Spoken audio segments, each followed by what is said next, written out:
Hey everybody, thank you so much for joining me for another episode of 10 Minute Tuesday. If you haven't already, please like, share, and subscribe. In today's episode, I'm super excited and happy to have Charlie Apigian. I messed it up, Charlie. Let me start it over.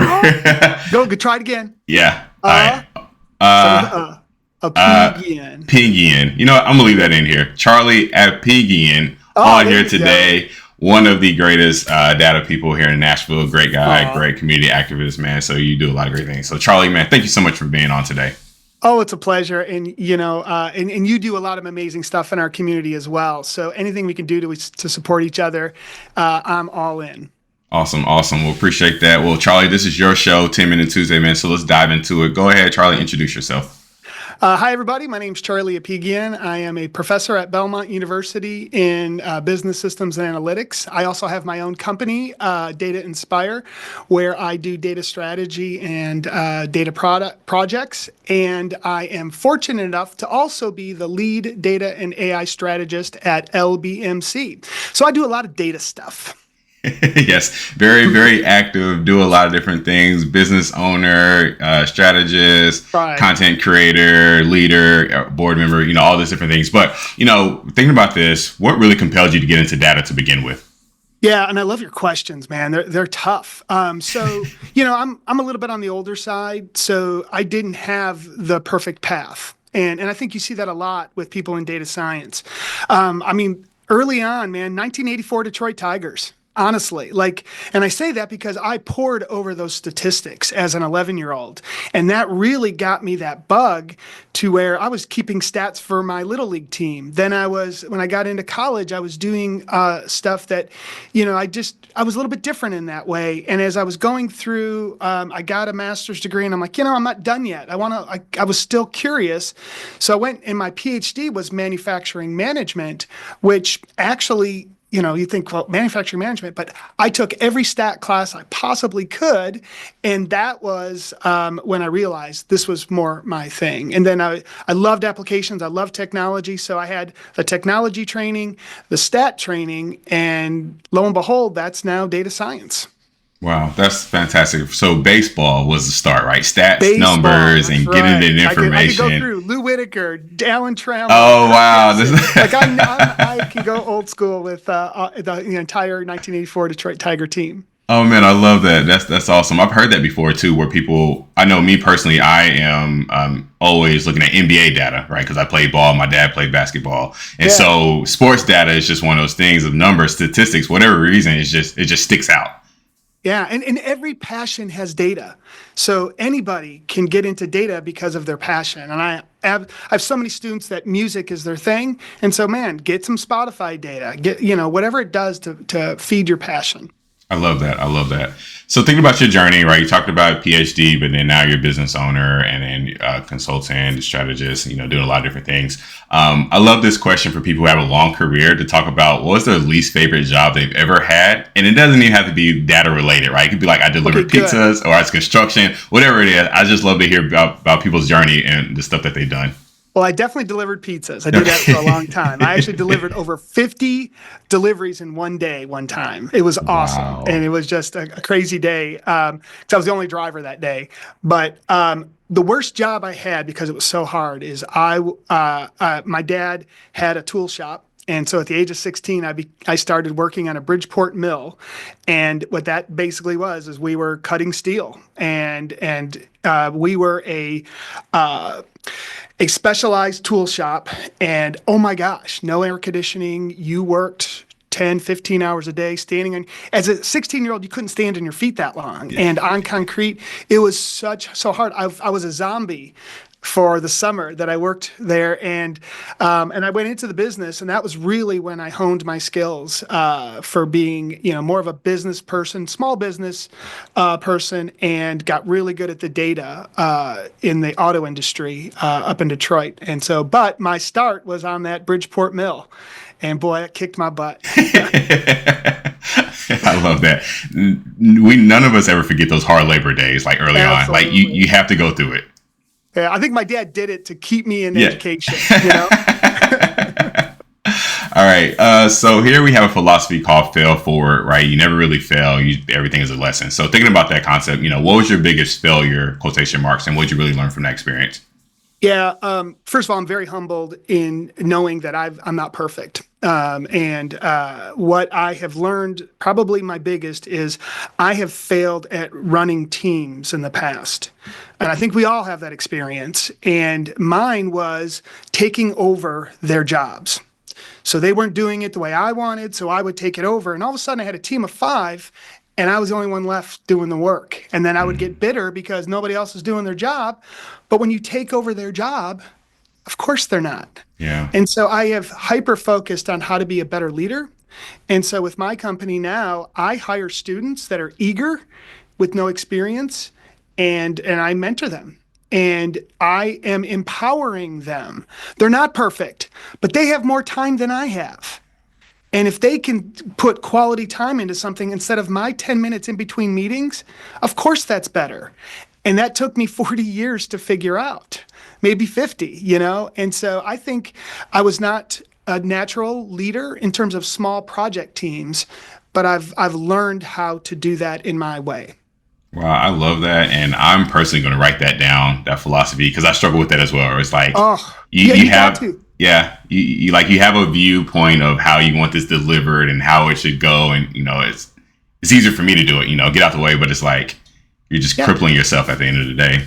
And again, 2 minutes of your brain power versus a day for somebody else. Of Yeah. course, they're going to do a better job, but it's not going to be exactly how you would do it. And that's the part that was hard for me. Wow, I love that. That's great advice. Definitely great advice. All right, so thinking about your career, what is one lesson your job has taught you that you think everyone should learn at some point in their life? And again, I'm going to be talking to those that are starting out in their careers. Be eager and do something even though you can't do it. And here's what I mean by that. Since I started consulting, especially with LBMC, they're bringing me stuff. I'm a trained classical data scientist by myself, right? Like I taught myself how to code. There was no Python in the 1990s. So when they've brought things to me now with Gen AI and LLMs, it's all new. And I didn't say I don't do that. I said, let's do that. Everybody in our industry, if you're data or technology, you have to remember that you don't know how to do it. You got to dive in. And so be eager and be willing to try something you haven't done in the past. And if when you bring a team along with you, then you're allowed some grace. But I think that's the biggest thing. You've heard of knowledge graph databases. Go play with one. It's like do something, be eager. I will hire eager over experience any day. But I know that if I do that, I have to mentor them. And that's what I love to do. So what the heck? Of course I'm going to do that. Love that. Love that. That's a great answer and a lot of stuff for me to chew on and think of. But yeah, eagerness over certifications and this and that and That's all right. the, right, just eagerness and the ability to learn keeps you going in this industry. Yeah. Wow, that's fantastic. So then I have a question, kind of go off script a little bit, but I have a general question for you, right? 40 years worth of experience, you're in it. What's that thing that keeps you going in this technology field? Because it's ever evolving. I'm just naturally curious, like, what's that thing that keeps you up in the morning and that drive that keeps you going? Great question. And it's something I think a lot about because I have had my ups and downs, right? I'm in academia. I'm doing things in the business world. Which one do I want to put my time and passion into? It's when I talk to people like you. It's when I talk to people that have a good heart. It's almost like that's the drug I sometimes look for. So when I'm around people, like last night being at a meetup, I leave there so enthused. But more than anything else, I think it's that I can see data as what it really is. It's human beings, it's communities, it's companies. And when I see data like that, I can understand that it's not just healthcare data to me. It's somebody's life behind that. And I want to make sure they don't fall again, that they reduce their A1C. I'm not going to be the one that's interested in making Blue Cross get paid quicker. Sorry, Blue Cross. But I'm out there to help. And so that passion is built in me. And I think that's really because of who I am as a as an Armenian, my ethnicity, and that's been this proud thing that I have had my whole life that my family has really instilled in me. And to be honest, I don't know, because I'd like to turn it off sometimes. Honestly, like I want to go for a hike and not think about work. Yeah. But it's hard because I love what I do. And that passion is good and bad. But I think that's where it really comes from. Wow. Oh, you had to great. throw me a. I had all. I had. I know. I had to throw. I know you logical thinkers, man. I had to throw a curveball in there to see how Good. you I fly. like that. I like it.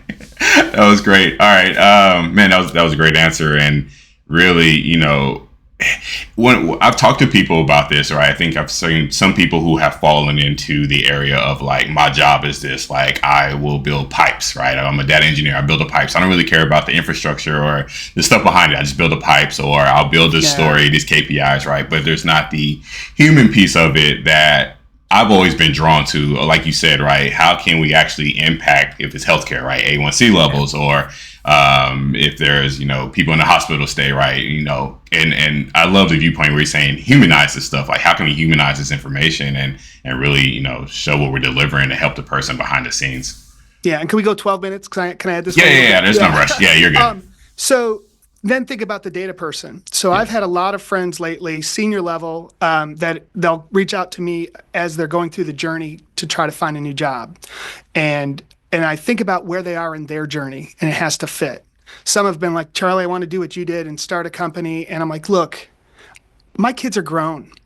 I don't have to pay for 4 college educations anymore. I can do this and take that risk. And the only thing I'm hurting is maybe I don't go on another vacation or something like that. But you got 4 kids that haven't gone to college yet. You have time. You're 35, I'm telling you, when you're 50, you're not old. So think of it, it has to fit too. So, to go after a passion, to go after and have that continual drive, you have to walk into what you're doing and feel like it fits. Yeah. And that means be a family person, a person of God, a person, within your community, and be a professional. And when all of those come together, then you don't feel like you're working. And so I've had a friend of mine recently, he had 2 opportunities, and he's like, this one pays this one pays that. I said, which one fits? And he goes, boom. He instantly knew what it was. Wow. And I was like, that's the job for you. Yeah. And so I think that's really important. So it's not just about the data on the other side, it's also on our side. Yeah. And who we are. Wow, Charlie, there's so many great gems. I can't wait to chop this one up, man. This is absolutely fantastic. All right, so diving into a couple more questions for you. So tell me about the most influential people in your life and how they made an impact on you. All right, I had to search for this one because there's so many that have helped me throughout. I've always had mentors. I always reach out to folks, and I've always had people that I meet with monthly, and I still do that. Number one in my life was my dad. And he taught how to be a hard worker. He taught me to be proud of who I was. I was just a short little fat Armenian back in the day, right? No, not in my dad's eyes. And so I always had that confidence I could do things. And that means a lot to me because my dad recently passed away. And for the last 2 months, I moved him down here when he was going through some struggles. And we talked for 4 hours every night.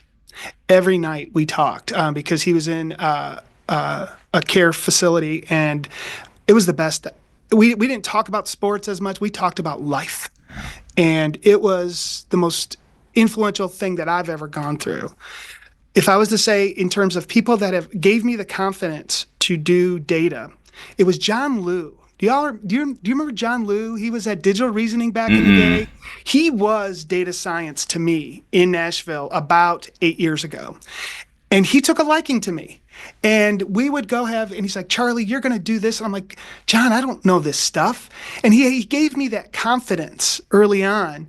And then lately I'm reaching out and I'm getting mentors that have nothing to do with data. They're entrepreneurs. Yeah. Mark Montgomery is a good example. I have a John Anderson who does the elite program at NTC. These are people that don't have my background, but I want to get that other perspective. Yeah. And so those are some of the individuals. But John Liu is really the one that said, Charlie, you are a data scientist. Start acting like it. Wow. And I was like, All right. Yeah. You know?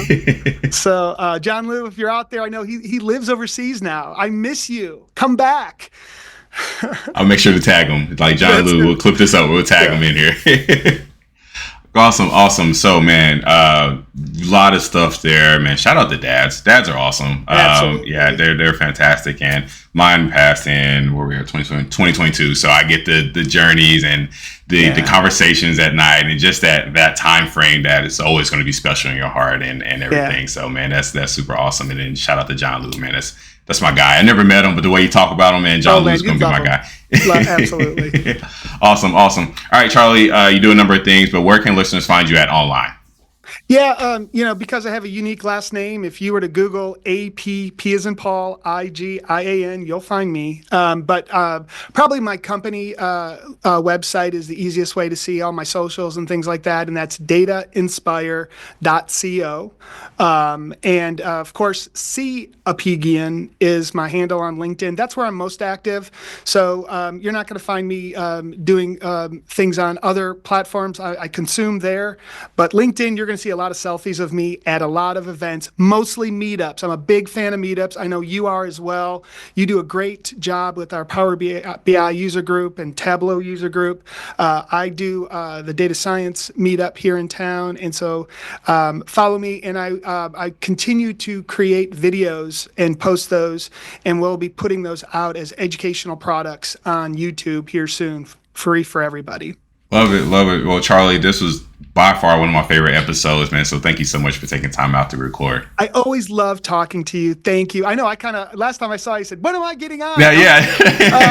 But no, I loved it because I'm always looking for guests. So I was like, it took some of the mental load off of me to be like, all right, Charlie's down. Let me make sure I reach out to him. So I appreciate it. Much. This was fun. Yeah, this was great. Thank you so much. And then, as I said in the beginning, if you haven't already, please like, share, and subscribe. And we'll talk to y'all next week. Y'all have a great day.